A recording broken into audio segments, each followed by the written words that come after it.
Cameroon is a low median earnings country with a populace of over 25 million, located alongside the Atlantic Ocean.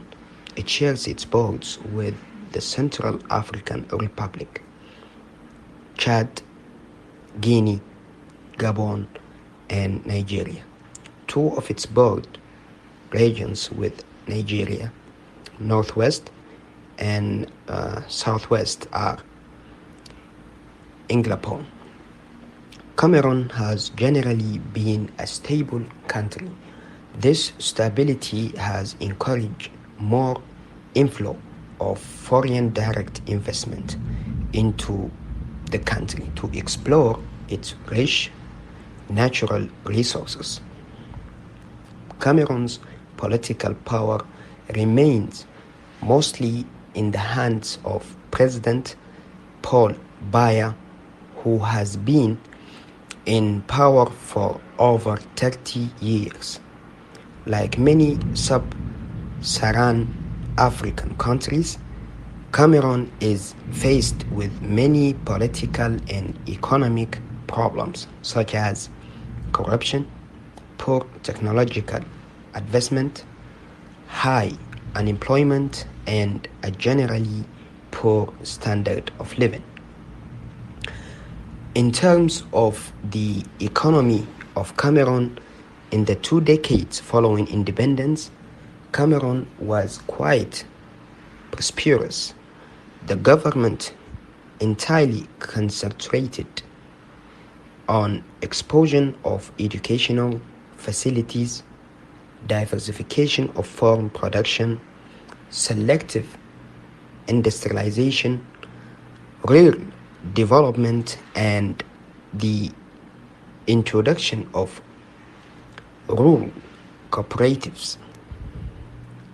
In subsequent years, however, less central planning and more reliance on private enterprise and free trade become the dominant. This was all from me. This is Umar Muhammad Said.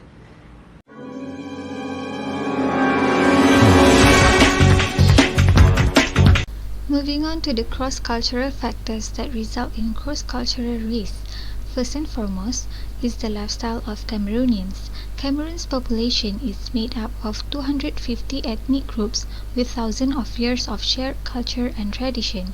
According to the Book of Culture and Customs of Africa by John Mukumbaku, there are basically 5 major regional cultural groupings, which are: the first one is the Western Highlanders, sometimes called Grassfielders, and several smaller groups in the Northwest which estimated to represent about 38% of the population.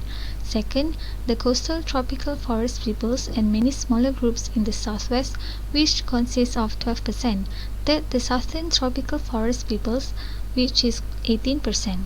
Fourth, the predominantly Islamic peoples of the northern semi-arid regions and central highlands.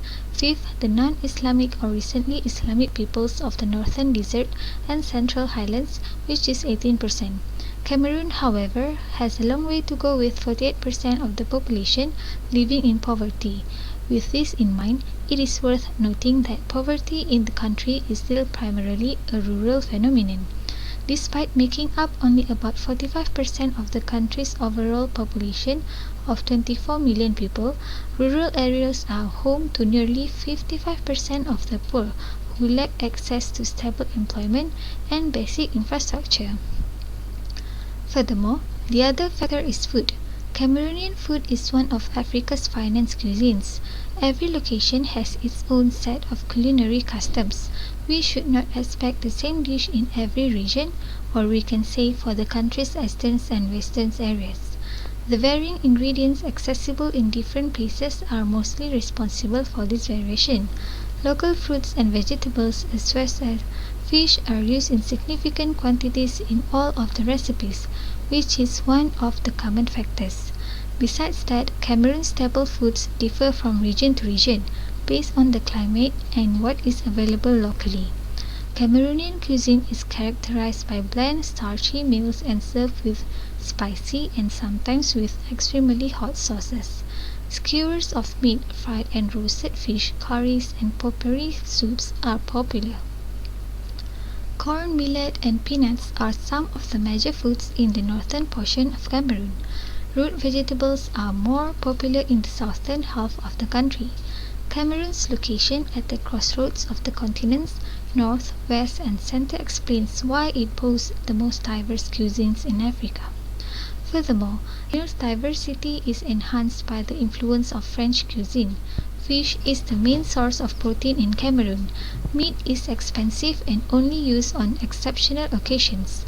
Moreover, due to expanding population, rising disposable incomes, changing trends, and product developments, the Cameroon food and beverage industry is expected to rise at a rapid pace throughout the forecast period. On the other side, stringent government controls and fluctuating raw material prices might stifle market expansion.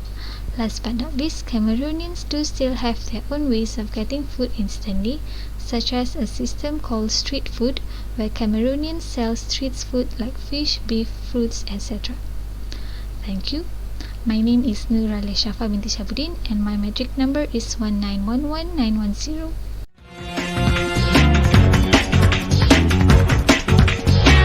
The first country factor that results in the country risk is the inefficiency of Cameroon's formal sectors, which is the main reason for the increase in the tax rate on private organizations.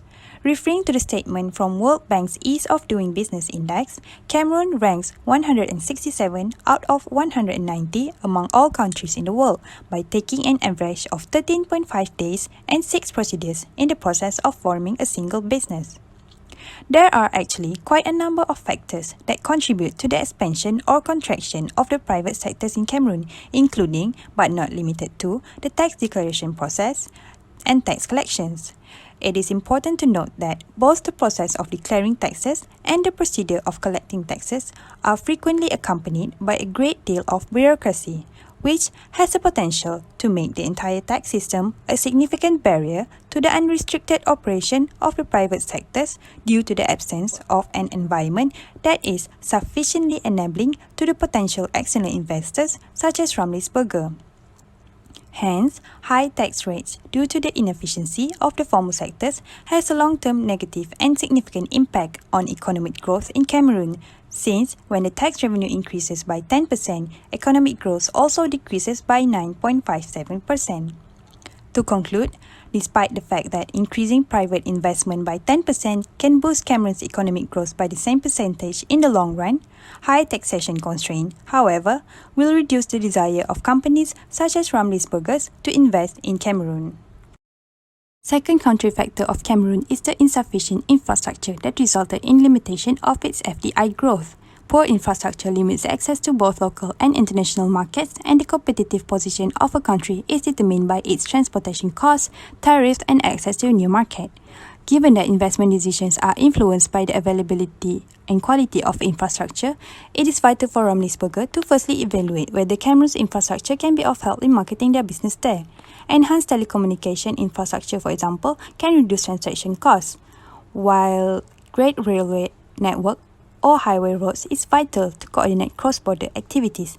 There are evidence that impact on FDI businesses is positive and significant in the long run as well as in the short run if Cameroon government speed up the development of its hydropower sites, which would significantly improve the domestic power situation. Other than that, the poor quality of ICT goods and services as well as a low number of fixed telephone subscriptions could also lead to downfall of Ramlis Burger in Cameroon if the government does not make any effort in improving those areas, since they play a major role in attracting customers. Therefore, it can be concluded that the unavailability or poor accessibility of infrastructure in Cameroon, such as telecommunications, railway, airports, ports and roads, will surge the operational costs, tariffs and complicate access to a new market such as Ramlis Burger to the country. My name is Nur Hafika binti Muhammad Ali, metric number 1926580.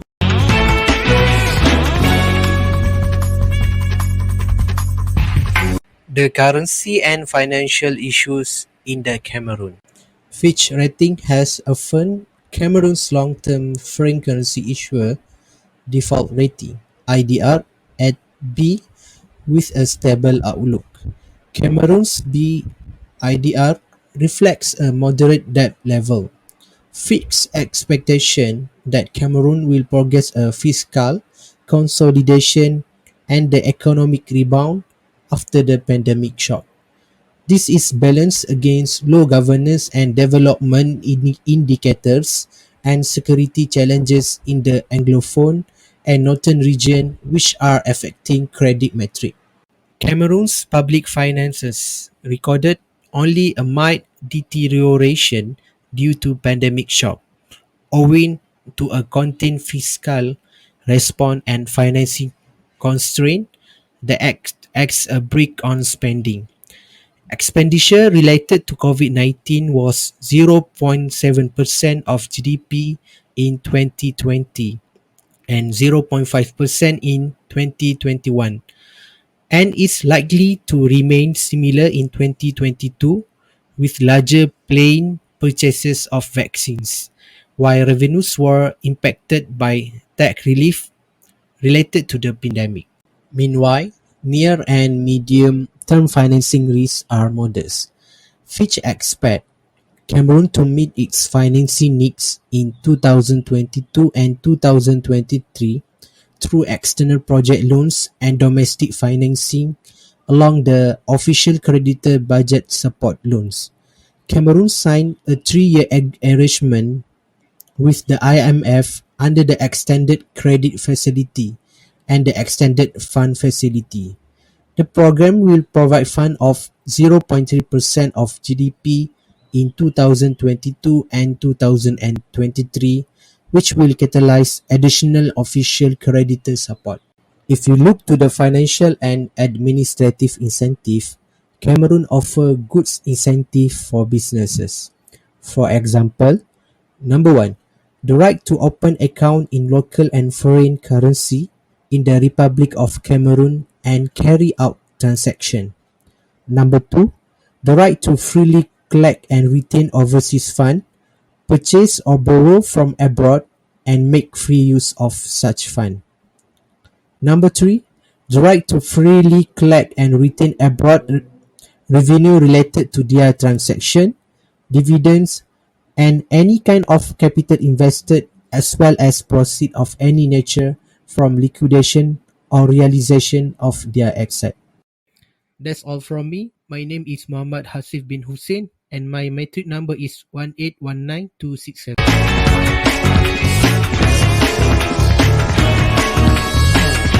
The first commercial issue that could lead to commercial risk is regarding the legal structure for intellectual property rights (IPR) and corresponding enforcement mechanism, which are weak in Cameroon, depicting that the country is not a good environment for FDI such as Ramlisburger to enter into. IPR infringement is especially common in the media, software, and print industries, all of which are important in developing a healthy market for Ramlisburger to excel in their business, in attracting their potential customers there. In addition, Cameroon is not listed in the United States Trade Representative or USTR Special 301 report or the Notorious Market List, which might put Ramlisburger concept at risk of being copied, but not much can be done to revert the case. For instance, there is evidence that no new IPR-related laws or regulations were enacted during the recent year, and even though the government of Cameroon did seizes and publicly burns counterfeit goods, those actions, however, are not documented systematically, and no cumulative data exists on the seizures. Thus, finding a precedent case to solve IPR infringement would be quite complicated. The second issue of commercial issues that could lead to commercial risk in Cameroon is its refusal to follow the international standard regulation, which is not a suitable environment for Ramlisburger since it can possibly render the opportunity to expand the business to countries surrounding Cameroon in the future. To start off, the Central African Economic and Monetary Community, or CEMAC, includes Cameroon as a member nation, and in general, CEMAC regulations takes precedence over those of individual members. But Much to CMEC's surprise, the recent reform implemented by CMEC's Central Bank, Bank of Central African States or BAC, have been greeted with constant opposition from individual member states, particularly Cameroon. Moreover, Cameroon's membership in the World Trade Organization was terminated on March 11, 2019 due to the country's inability to pay the organization the minimum required contribution of USD $308,000, proving the existence of a serious commercial issue that can potentially harm FDI businesses in the long run.